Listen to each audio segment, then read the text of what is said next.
I was going to say Tunchi. We have a podcast that's how our podcast starts. I'm Marcy Marie and I'm Tunchi. Yeah. I'm the Director of Community Engagement for Linus Justice Impacted Women's Alliance. I'd like to introduce our Executive Director, Jennifer Toon. Well, thank you. I co-found Linus probably about 3 years ago, just because of conversations like this that I had with the women that I was incarcerated with. And tonight it's about books, but it's about all kinds of advocacy when we get together. So I'm really looking forward to our partners to be able to share with you all the report and the research that they did on this topic. And it was one of those things that was so nuanced. It was really hard to get people to understand what we were talking about when we were talking about book denials, denials from the mailroom. And they heard us, and they did incredible research that we'll be able to continue to elevate. So we'll turn it over to them.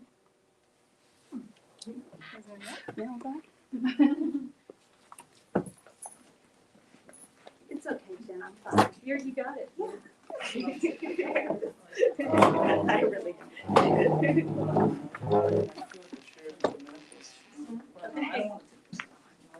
Okay.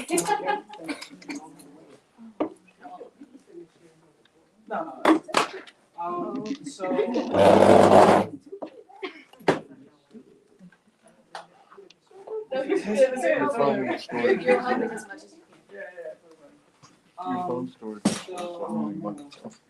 Thank you for that wonderful introduction, and thank you for giving us this opportunity to work on this review. This is really meaningful, and just hearing about your experiences definitely galvanizes us to do our best work, so we appreciate that opportunity.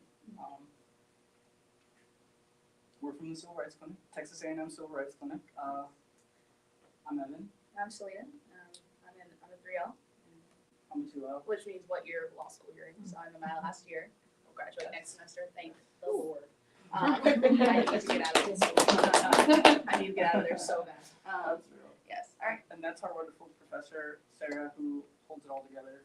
So that's when she does a lot for them. So yes, we do all sorts of advocacy pro bono for the community. And so for this matter, it was a joint effort from some of the students last semester and us, who basically we kind of put the finishing touches on the report along with Linus. So basically what the report is it's about the book ban process and kind of like the content, the criteria that they use to ban books. And obviously since Linus is a women's organization, it's focused on women and the queer community and how book bans tend to specifically affect those communities. And so that's kind of the emphasis of the report. And then obviously, like Jen and Marcy were saying, the goal is to raise awareness so that, when Linus goes in front of those legislators, they can bring the cold hard facts and say, like, this is what's wrong with these policies and you're not respecting people's rights, essentially. It's similar to what they were just speaking about, how they said people don't know what we're talking about. Basically, Texas A&M has put it together that it's in a concise, easy to read. Like, I read it before to refresh my memory, like before we came here. It took me like 30 minutes, like just easy, concise, easy to understand report. Yes. And obviously, there's copies of the report, and hopefully you all will take a copy. So we're not going to focus too much on going through the report. I have this overview written, but honestly, what we really came here to do was bring you direct examples of books that were banned and kind of highlight how absurd it is and how absurd the entire process is. We'll have some quick facts. just so we can get there. About the process, a little bit about demystifying it. Basically, books will come into the mailroom. It has to be through an approved vendor. Essentially, I don't want to get too much into this, sorry. But basically, there's a process. even who can send books is regulated, right? Like even down to that level. And they come in and the mailroom staff reviews it. And if it gets denied by the mailroom staff, you have the option to appeal, which, you know, people might not necessarily know about, or they think there might be some sort of retribution if you do appeal. And if you don't appeal it, it's just gonna be on the list. If you do appeal it, it will basically just be in this kind of limbo where the director's review committee reviews it, and we don't really know. Even after sending a public information request, we don't really know what that director's review committee is. We don't know who comprises the members. We don't know necessarily what criteria beyond the like rote points that they've given for the ban. We don't really know how they're evaluating these books, so it's kind of a black box.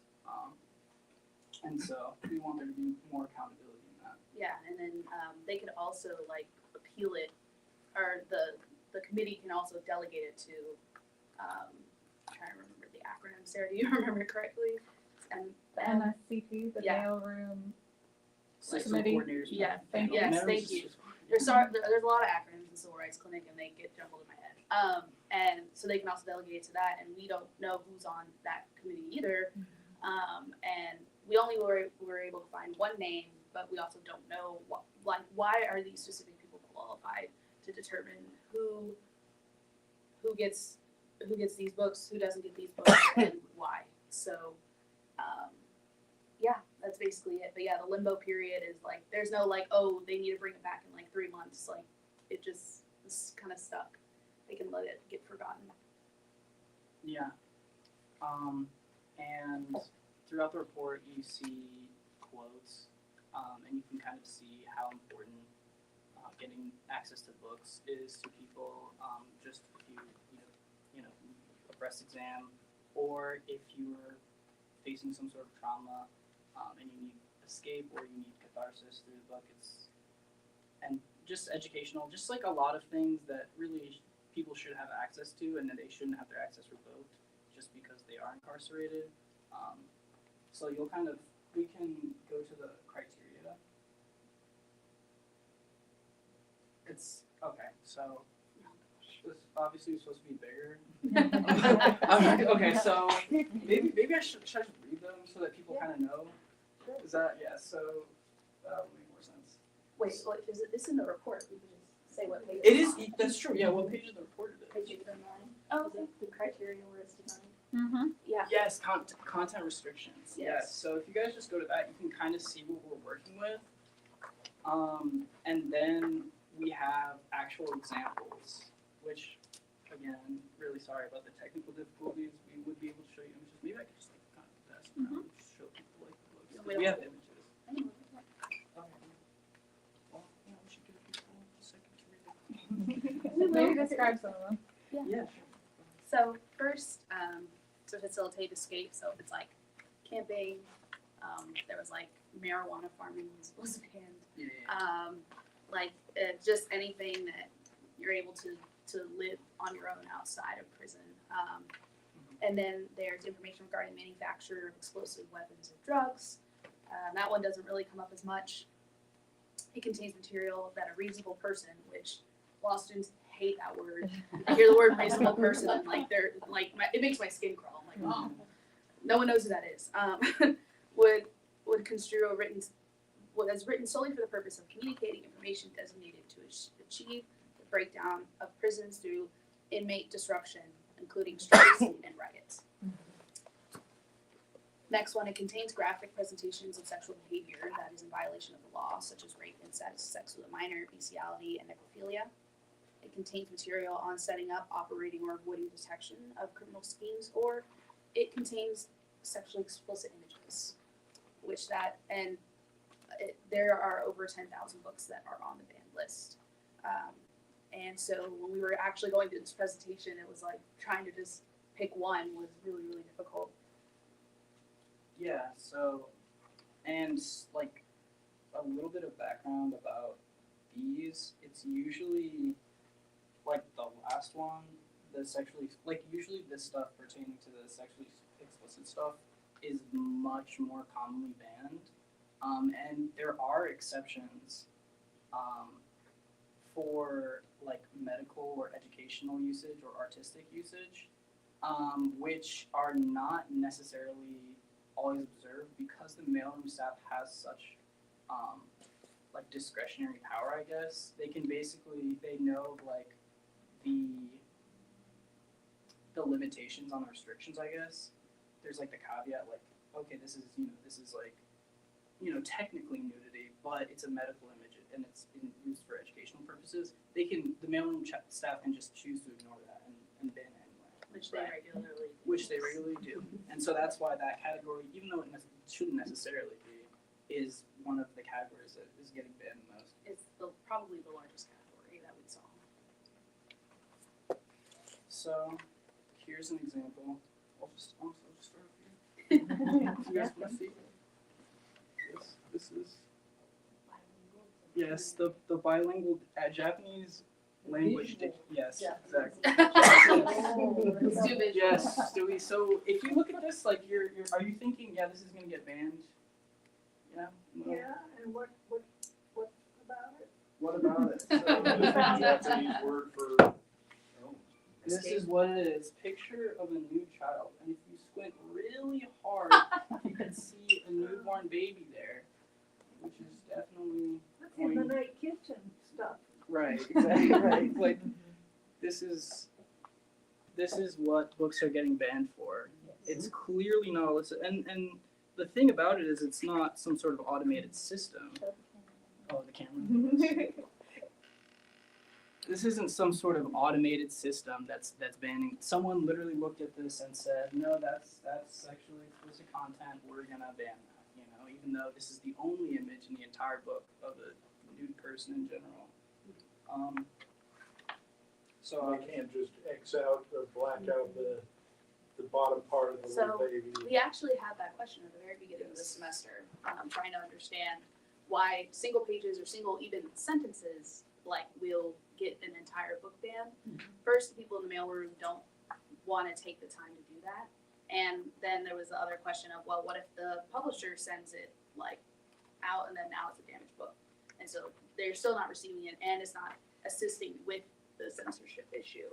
Because then if there's a person incarcerated like Marcy's case, then they still won't receive that book because of the sexually explicit images. So clipping was a thing. When was it? It was a while. I'm trying to remember. yeah. But- there was like a whole yes. litigation. Yes, but they moved past that. So usually when you go through the list, it's like one page, couple less than 5 pages that gets the entire book banned. So Yeah. Yeah. We definitely mulled that over as a possible solution, but still doesn't help with the censorship and Yeah. giving people the knowledge that they need. yeah. So that's the first one. I included this question, which I now realize is a little silly. It says, "Is this justified?" Yeah, I was gonna say this. Yeah, does anyone want to argue this point? I don't know if they do. Here's another one. We've got, and going to Jen Marcy's point, a lot of queer stuff really just gets banned, even if it fits that exception, like the artistic representations. This one, I'll bring this around. This is another book that got banned.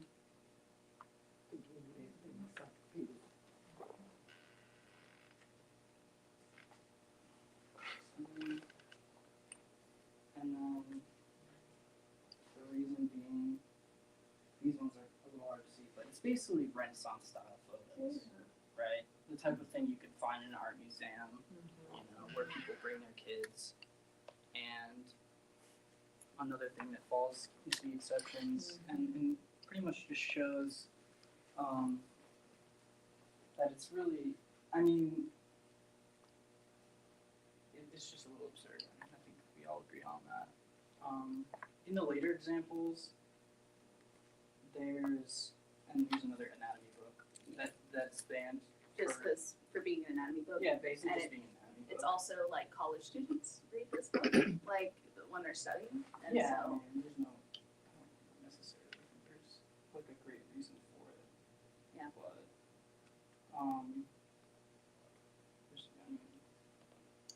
There's a lot of examples. I kind of want to get to the later examples because I think they'll spark like a bit of a good conversation, because there are some things I feel like people might want to advocate for being banned. I don't know necessarily. I know we're doing like kind of a presentation, but I do want to like kind of solicit people's opinions because it can go a lot of different ways. Before we do that though, another ridiculous one. This one is just, if you see, this is from Lesbian Connection magazine. This was banned because of this image, presumably, but that's just a picture of some, like an artistic rendition of someone's head. So, just to kind of tip off the like absurdity.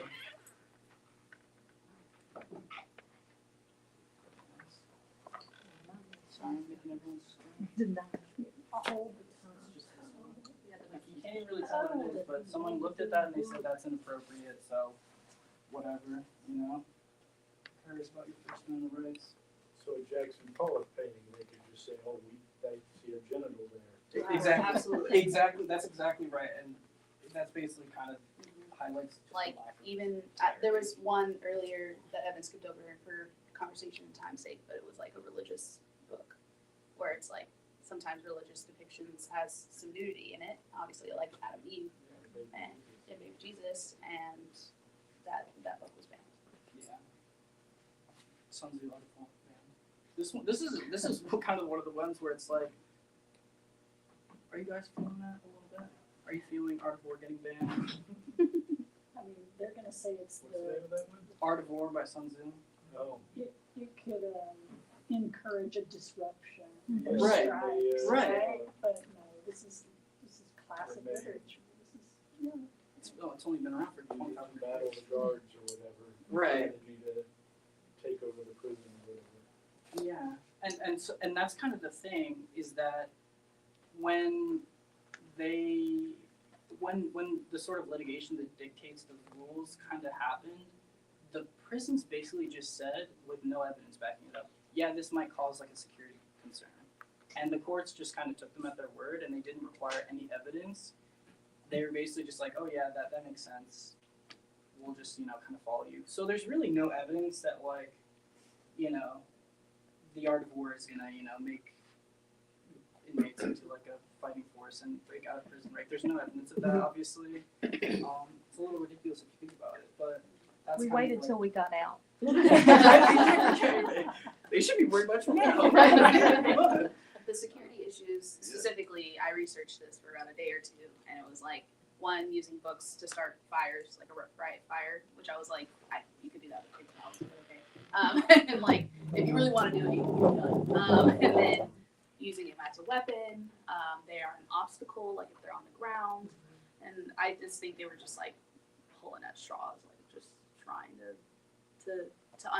trying to find something to say. Because there was like less than 50 cases on it specifically. If I remember correctly, it was very few. Yeah, so just people finding any reason to ban books. And so we go into different territory. The color purple. Color purple. Hmm. Are people familiar with color purple? Very much so. People are familiar. So obviously it's a very emotionally powerful story. I have on here the page that basically gets cited for the ban, where the sexual violence happens. And this is one of the most banned books. According to the American Library Association, it's basically been on the top 100 list of banned books since 1990 until 2019. So people really, really do not like this book. And So how did it get passed from like 1982 when it was written to 1990? I would figure they hated it. From the I know, right? But, well, maybe it wasn't famous. Well, I would say maybe it wasn't Maybe famous the enough. movie But came out and that's when it got famous. yeah, the movie, what was it? In 85 maybe. So. Yeah, and then they made the musical. And then so I'm not really sure, but I just it does spark this question of like, if you think about the subject matter in kind of a vacuum, it is the sexual assault of a child, right? So it's like, okay, that's kind of messed up. But should you be censoring that? Is like kind of the question. It's like, I mean, I'm posing that to you guys because I'm. I don't think They you have should to have gone interpret it, there. Of course, when you read it, it's not to titillate it, it's definitely to horrify and, make you, Part of the plot. yeah, I mean, it's. Anybody that would have But messed of up course, was already they're messed up. expecting some prison It's family abandoned worker schools to everywhere. interpret whether something So is. the question is, it's wrong for teenagers supposedly, but you're dealing with adults, and that would make the only difference. Otherwise, Right. if it's bad for kids, it's bad for adults too. So actually, what's interesting is that through the banned book, I believe that when I looked at the numbers, if I remember correctly, don't quote me, but there are more banned books in the prison system than there are in like just regular public schools. And So- they are. Yeah, Just seeing how easy it is to ban them. Yeah. Yeah. well, the war things aren't part And of of course, people sympathize with little kids, and prisoners are probably the least sympathetic. Yeah. Well, and that book was on the shelf for a very long time, and I was working in the library when my boss came in and said, "You're going to be really upset. We've got to pull some books off the shelf," because remember, there's the 2 layers of censorship. It comes from the mailroom, but then to get it on the library shelves where the majority of incarcerated people access books, it had been there a long time, and we have to pull The Color Purple. I said, "You've got to fucking be kidding. Are you serious?" She goes, "Yes," for the sexual explicit 1 page, right? And it's part of the story. It's to what it always felt like was to just start eradicating and erasing our experiences, right? Like, because most women have experienced what she experienced in that story, in the self-help books on sexual assault, and it felt like it was meant to gaslight us into thinking that our experiences, and this is a female writer too, and a lot of these books for us were female writers. But we got James Patterson, where women are being raped and beaten and killed, and detective stories. But when it comes to our stories told from a female perspective, or a queer perspective, it just slowly, suddenly ends up on the ban list. When I think that all of those books that, especially The Color Purple, Roots, these books that show a very historical, realistic picture of what our country looked like in that time, we were censored from that. They didn't want us thinking about that. They didn't want us knowing about it. It felt very whitewashed. Our library was very whitewashed historically. Any kind of books that were set in that time that depicted the reality of what was going on in that time we didn't have access to. We had a copy of Roots in one of the dorms that I lived in, and we smuggled it to each other to read because it was banned, so you would have to hide it. And what contraband looks like in women's prisons is like free world makeup, books, notes to and from each other. And when the laws would come in to search, we would be hiding that. And that book was something that we hid because it was just kind of it was a way for us to stick it to them. Like, we're going to have access to this. And it probably got in, like there was copies of Color Purple, got in before the ban. But if they saw it, they could take it. So. We're hiding extra tampons and banned books. That's the real contraband. Yeah. Yeah. I mean, we should have more examples. This one's Wednesday's Children. Suzanne Summers interviews a bunch of celebrities and other people about the sexual abuse they survived as children, or maybe just normal abuse. I think both. And she's quoted as saying they were eventually able to look back in total honesty in order to let go and move forward with hope, which kind of goes to like a conversation about like like erasure and like people's mental health. Like you don't want to feel like you want to be able to connect with, like connect your own story with other people's stories. And if the prison system is banning them, it's kind of like taking away. It's like making me feel more alone, which really kind of calls into question the motivation, because they say like security concerns. Like what are they really saying? Are they saying, you know, we're afraid someone's gonna, you know, develop like a very strange, perverse mindset due to like looking at like, you know, a newborn baby or something? Like that's kind of what it seems like they're saying, but what it really is more, what it feels like in my mind is that they're trying to like divide people and separate them and make them feel like they're alone and they have no power in the system. But I would definitely say that reading books for me, it's not a single word, but it was like deepening your empathy. Yeah. And that's like the biggest part of why I love to read.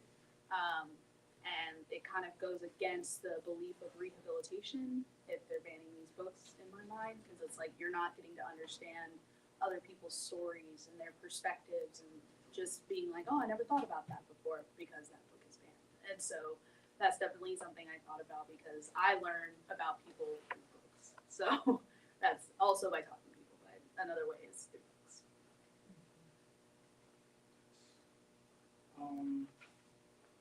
Yeah, so yeah, those are the stories we have. I definitely decided to curate it a little bit, and I didn't want to show like anything crazy, in terms of like why it was banned. Not that I really necessarily think anything that the reasons, like if it's like an artistic depiction of that it should be banned, but I just for the presentation. Who did you submit this report to, and what hope is there that anything will happen as a result? Yeah, I think that we can probably answer that, right? So what we'll do with this report organizationally is, for example, Jennifer already has a meeting scheduled with the superintendent of Wyndham School District, which is the school district that offers education inside of Texas prisons. And so now she's, what we already know from our lived experience, now it has some meat to it from these beautiful researchers, and we'll be able to say, this is why this isn't working, and this is how it's negatively affecting the population here. Additionally, we'll be meeting with policymakers within the system and legislators to get new laws passed, and now we have this kind of as a backbone for what we need to get done. So that's really who our report's for. It's for our population to know, because we have about 400 inside members, but we love all 9,000 of them that are locked up, women and LGBTQ folks in women's prisons here in Texas. So we do it for them also, and they'll know that they were part of something and that we're out here fighting, and that holds a lot of weight for us as well. Have you identified a legislator who will carry legislation for you? Well, the hope is that this would, not everything does have to be legislation, although sometimes it has to be. But hopefully this report will, and working with at least Wyndham, they're always very generous in learning and growing and hearing our concerns, that we can get these things into policy through the agency without having to resort to legislation. That's usually the last straw, I think, to be able to try to get change is legislation. If the agency will do it themselves, wonderful, they can do it like that. So fingers crossed. What we've noticed in the past couple years is that they don't want to mess with us because we show up everywhere, and there's a lot of us. And oftentimes when they know that we're working on something and it's something that they have full authority to do, and it's less of this is something that should be less of an issue for them to make adjustments on policy. We definitely want to see transparency on how these books are getting banned, and we definitely want it more accessible for our inside population to know the knowledge of what the appeal process is, because those mailroom trips are not that. So. Just the fact that a mailroom worker has that much power is just ridiculous. Oh, yeah. With no credentials. Right. That is correct. So the mailroom staff is often correction staff that is injured. So like if you have a correction staff with a broken foot, they're going to be stuck in the mailroom. Yeah. So oftentimes correction staff have a whole different attitude towards people incarcerated. So they're already pretty biased. And then if they're injured and stuck working in the mailroom, they're grouchy. It was not ever a good experience to hit that mailroom. And so the fact that they have so much power over what we read, and then if you don't appeal it, then really they have power over what the entire state reads is crazy. So did you end up getting that? Is that breast exam book still banned? Yes, it's still banned. Yeah, and do you know how we learned how to do breast exams? Somebody that was a nurse Yeah, I figured. wrote the out. prison has It to was have a nurse. it was a contraband, not from the prison nurse. They didn't have that for it. Oh, They didn't have that available for us. No. A formal or a incarcerated person who was a nurse in the free world made a sketch and with some directions, and we passed that around. And we could have gotten in trouble for that because I can't write something and give it to you and you have it. That's And against the anybody rules. caught drawing a picture of a naked body, Oh that's. yeah, that's out there. That's sex case, right? Right. So even just a hug, or if somebody's going through something and they got some bad news, to hug is a sex case. To comfort another person that's incarcerated is called a sexual misconduct case. It's a level 2 code 20. Yeah, like this, like, girl, I missed you. Oh, the code 20, you're going to SEG, like that. I mean, and the book ban kind of exemplifies a lot of what we talk about with our issues is that women are, our bodies and our sexuality is so micro aggressions managed inside the system in a way that when we talk to our formerly incarcerated male men friends, they're like, what? Like, what are y'all talking about? Like, just whether it's books, whether it's strip searches, whether it's day-to-day action, getting into program, it is an obsession with our bodies, our sexuality, and books is another way to control, to really tighten the control on that. I have another question. Does this pass down to jails too? I'm with the Tarrant County Justice Network and specifically the jail action team that we're working on conditions in the Tarrant County Jail. Well, I need to talk to you. Is anything going on there too? Is these standards passed down to them? So the standards for jails are different. So there's the Texas Commission on Jail Standards, which kind of is the kind of the oversight of all the jails, and they have their own standards, and then county jails have their own rules about mail and books and that kind of thing. In regards to the culture of how women are treated, I mean it was pretty much the same from the staff in our county jails. But this is our Tarrant County lead organizer for Lioness, so you should get Donis's Are you information. familiar with the Justice Network? I'm familiar with some of the things that goes on inside of the jail due to the fact I was 15 when I caught my I case. need to get you Mhm. connected to our action team because we're all working on the same thing. Yes, as a matter of fact, I want that sheriff gone. There's been too many deaths up under him. We did what we could. Yes.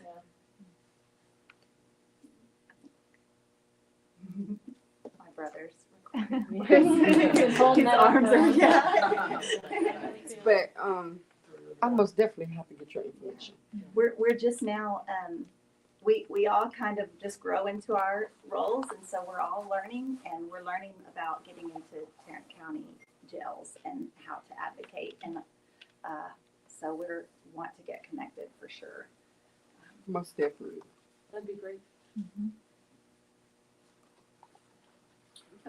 I have one question. What was the most surprising book that was banned? Oh my God, there's just so many. It's just I hard. start with the children books that they're banning. Yeah, Where's Waldo? Yeah. Where's Waldo? Yes. Yes. Oh, It's not on the list anymore. Oh, it's Oh, they finally took it off? I was gonna say his bad fashion. Yeah. It seems like at some point they figured out that there were Like that some was books bad. that were Yeah. extremely absurd. So that doesn't appear on the list now. You have to search one by one to find books. So I Yeah. feel like every time we look at the list, we see something else. Is this Yeah. list accessible that we can Yeah. just go look it up? Yeah, there is a journalist that put it out, I believe. I believe, Sarah, do you have it? If you search it, there is a recent like KURA article that will link to their list. We also put in a link in this report, and we can mail if anyone wants to leave us their email. We can email you the electronic copy too, and you can click on the link for the one that we got through our public records request. But it's interesting what books are banned, because Hunger Games is cool, apparently, and then Hunger Games? Hunger Games is fine. Yeah, like every single book from them. I was like, this gotta be But it, that's you know? survival type camping. Survival, so there's a riot, there's like, Yeah. I mean, Animal Farm, I was like, for sure. Like, they overthrow the farmer, like, immediately. First chapter. Nope, all good. Like, it's, I'm not saying those should be banned. They definitely Right. shouldn't. It's just great literature, but it's also just the hypocrisy of it all. Even 50 Shades of I Grey. was just gonna say 50 Shades Shades of of Grey. Grey. I They mean, got every I mean- series.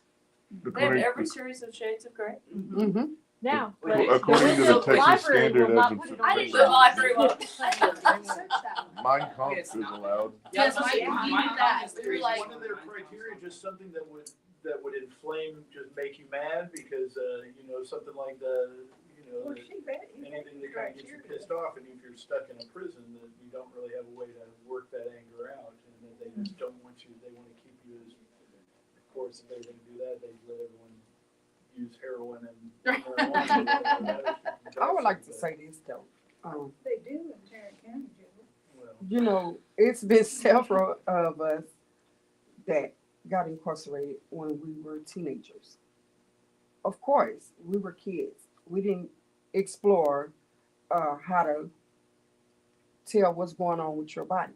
So as you get older and you are inside of a prison, you want to learn the things that's going on with your body. So where does that leave us at? Still in the dark? Because we're searching, we're seeking.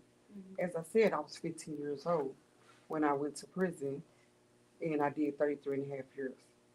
And that kind of stick with me because you still have kids going in. And they really don't know. They thought they was grown at one point, like everybody did. You know, things, a lot of people wasn't taught about their cycle. They wasn't taught about their breasts. They wasn't talking about if they had a menstrual cycle or a discharge, or there's nobody there because they're locked up. And the officers doesn't care. The nurse is just there for a paycheck. So, you know, who do you turn to? You turn to your fellow inmate. But if they start teaching you about that and then they showing you where these things are, or officer catch you with it, then there's a case. There's a whole case. So I'm damned if I do and I'm damned if I don't. it's a really great point. I love what Evan said when you were talking about the color purple and the scene or the Suzanne Summers books where they're talking about their traumatic history. And what we know about incarcerated women is the high majority. I think that statistically it's 70%, but I can tell you it's probably 95% are sexual abuse victims, either as a child or as an adult, that have experienced that trauma. And then you had just said, their reasoning, they have their security reasoning, but it feels like something else. And what it feels like is that they don't want you healed. They don't want healthy individuals. They want to keep the marginalized, oppressed community completely in the dark and oppressed. And that does not lead for healthy reentry. Thank goodness for our organization, for each other, or no, this is some of my team right here. We might be back inside, just to be really, really frank, without each other's community and without good family support. So, I And think, women continue to be victimized while they're incarcerated. yes, ma'am. To a pretty high degree. movies are correct, every one of them are. Well, Well, every one of them have sexually at least abused. experienced verbal sexual harassment. know, not We have everyone. several cases in our federal women's prison, that's what we read about. So how accurate is Orange is the New Black? So when I read that book, which is not banned, by the way, it's not. It's on- not banned? It's not banned, and I read that book in about 2012, and it was August, and I was on the second floor of an unair conditioned prison, and the temperature inside was about 136 degrees. And in that temperature, you're in complete survival mode, you know, and my grandmother sent me that book in, and I read it, and she was kind of complaining about her life in federal prison, where she had like a microwave and air conditioning and a manicure set on commissary, and I remember being completely mad. So I can't compare. I don't know. I haven't done time in Fed, so I don't know realistically what that is. Now I'll tell you, the first season is more accurate than Moving On, right? Because then it got Hollywoodish. But the relationships between Spot on. incarcerated women, Yeah. absolutely. Yeah. Friendships and the bonds that you build and the way that you fight together and work together. But I also noticed in Orange is the New Black, they were racially separated. In Texas women's prisons, we're not. We're not separated by demographics. We're not affiliated by gangs. We're not racially separated. We were just all in the trenches fighting together. There was that kind of separate. They tried to separate us, right? Because staff would treat us differently, but we didn't do it. So that Where wasn't are accurate. trans women housed? Trans women are housed on men's units, but they're separated. So in Texas, you're housed by your birth, your, am I saying that correct? By your gender Your that gender you at were birth, born. right. But they are separated from men. And the trans men are in the women's? Trans men, No, they're housed in SIG. well, They- we had Pun and I'm we about to had, say, we had one in Yeah. G4 with us. No, Yeah. she spoke of the men, transgender men. right, The that were men born that- female. Yeah. That's Pun. Oh, I wasn't talking about them. Yeah. Oh, yeah, you're Yeah. Yeah. Yeah. So where are the trans men The housed? trans men live with us in the dorms. They're not separated out like the trans women are on the men's units. They live with us, and Those that present themselves as male? Mm-hmm. They And- with women? Yes, If they were born Yeah, female. but they was just born housed in female. population. Yeah, but they're male now. Well, no, they don't have the thing between their legs. Yeah. They- that would They not just take the work. hormone pills. But I mean, so this is something that comes up at the ledge, right? Like, as trans rights is used as a way to gaslight people and divide people. And what we always say is, it was never the people we were incarcerated with. Right. Never. It was never the trans men. It was never the butch women. It was never the trans women maybe that you would, see maybe in passing when you're in jail, right? Like, it was always the staff that were the predators. And I'm sorry to use that word predator, but the fear came from the abuse of power from staff. Oh, yeah. Did we know there was a threat of violence among us? Yeah, it didn't matter if you were trans, gay, or black or white. A fight could pop off at any moment, yes. But collectively, the harm comes from the abuse of power from staff, period. Period. And then the hierarchy of oppression, the trans men that we were incarcerated with got the shortest end of the stick. It was like trans men are the lowest from staff, treated the most hateful, the most likely to be in solitary confinement. And then the next level would probably be women of color that were male presenting or masculine presenting, even if they were women. Which could mean a lot of things. Maybe they just have a short haircut, Right. and they would be the next level of oppression. And then, They're gonna target you. yeah. Yeah. This is my play daughter, Niala, from prison, so she can attest to that for sure. Just presenting slightly masculine, even though as a woman, definitely she was housed. Housed in But meeting in the custody real her world, entire time. In the outside world, it's the trans women that are at the bottom and that they're being murdered. Well, we weren't incarcerated with trans women because they're housed on men's units Oh, right. in solitary Well, confinement. they would be subject to Oh, yes, humongous. absolutely. Yes. We're working towards, kind of what we work on, concentrate on women's prisons, but we do represent LGBTQ community, and so we're branching out a little bit, stepping out of our comfort zone, and working on some of those rights as well, so, for trans women. And you all talked about this a bit, and Selena and Evan did too, but there's no requirement that the prison system justify these bans as like, this is actually going to lead to a safety concern. So, it's not, if somebody reads about a rape that happened in somebody's past in a book about trying to overcome this trauma that happened to them, they don't have to prove somebody's going to read that and go assault somebody, and that's why we're banning it. They can just say that, and courts accept it, and everyone accepts it. And I think part of why we wrote this report is just to put some scrutiny on that and say who is making these decisions. This is a security risk.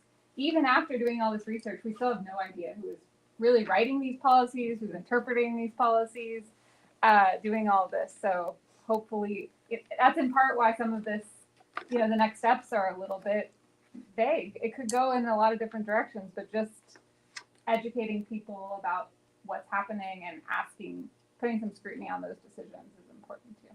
Getting policies and clear procedures, who's making these decisions Yep. and how. And the prison system hates that. They love their subjectivity and their ability to, because we said.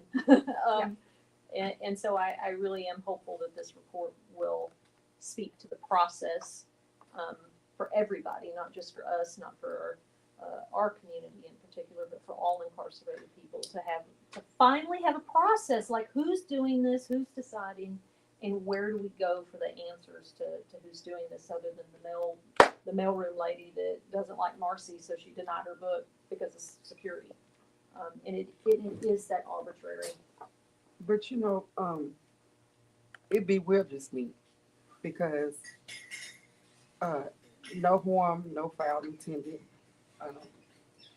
They'll let books people that we're incarcerated with come in for killing babies, but you'll stop something sexual. Why would you want us to read something about kids getting killed?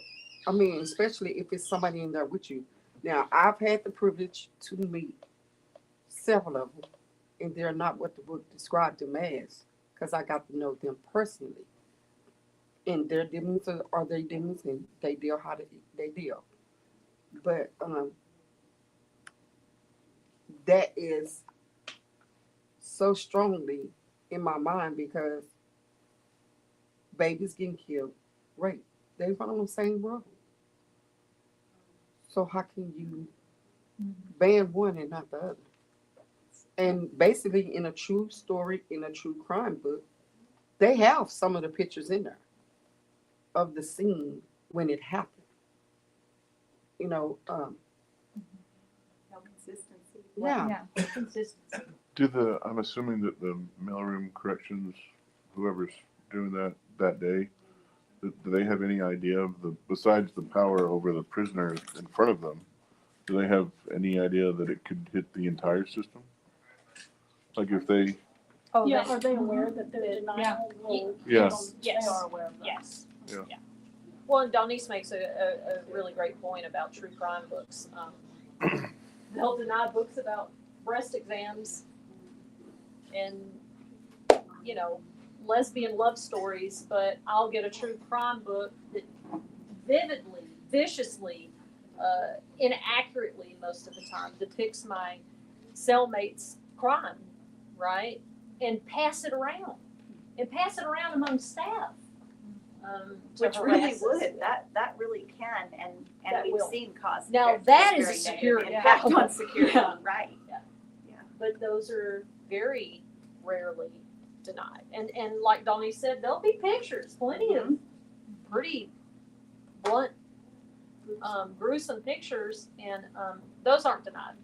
And that's and that really will. Like, I've seen fights happen over it, because there's a book in in the dorm about Bobby Joe, right? And so everybody's passing it around, the staff's passing it around and whispering and all this other stuff, and it came through the mailroom and it's approved, you know, and, that just re-traumatizes Bobby and everything that happened, to her, and so, yeah, it is interesting, right? Clearly, security problem, but So they don't care if you're pissed off, but they do care if you get horny. yeah, pretty much. That, yes, that was very tough to report. Keep people ignorant and fearful, so they act ignorant and fearful. Well, it's like they don't mind violence unless it's sexual violence. Well, that we say, we've said it, all of us collectively across the 14 different units that house women, all will say the same thing, that they would rather see us fight than FUCK. It was really bad. If it was a hug, Donise was describing my very first disciplinary case was that hug. And they came in like the SWAT team. I hugged the top of we lived in cubicles, and she lived 2 down from me, and she was sitting on the floor crying over her mail. I hugged the top of her shoulder. She didn't even hug me back, and they took her to seg too. And I just hugged the top of her shoulders and went on about. And then we hear the keys. And we're like, what's going on? Who are they coming for? And I've lived upstairs, that same dorm where I read Orange is the New Black, and they come and it's me. They handcuff me, take me to SEG. I'm under investigation for 17 days. I'm thinking, well, they're gonna look at the cameras and see that it's nothing. And that nothing turned into me standing in front of the disciplinary captain, guilty, sex case. They took her, she was down there for 15 days. I felt horrible. She went to medium custody behind it. My family on the outside sent her money on her commissary books, because she didn't even do anything. It was terrible. So, yeah. Being the victim of an assault is, you're still guilty in their eyes. Yeah. Thank you all so much. Well, thank you. Appreciate y'all coming Thank you all for coming. Yeah, thank you, yeah. Well, thank you. Not expecting none of this.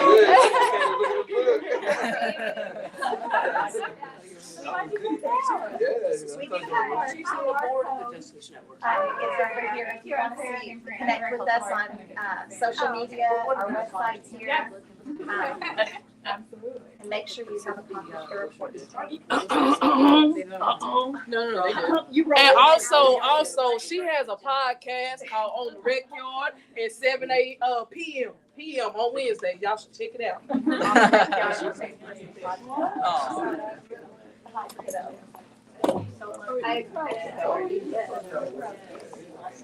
Here's your ID.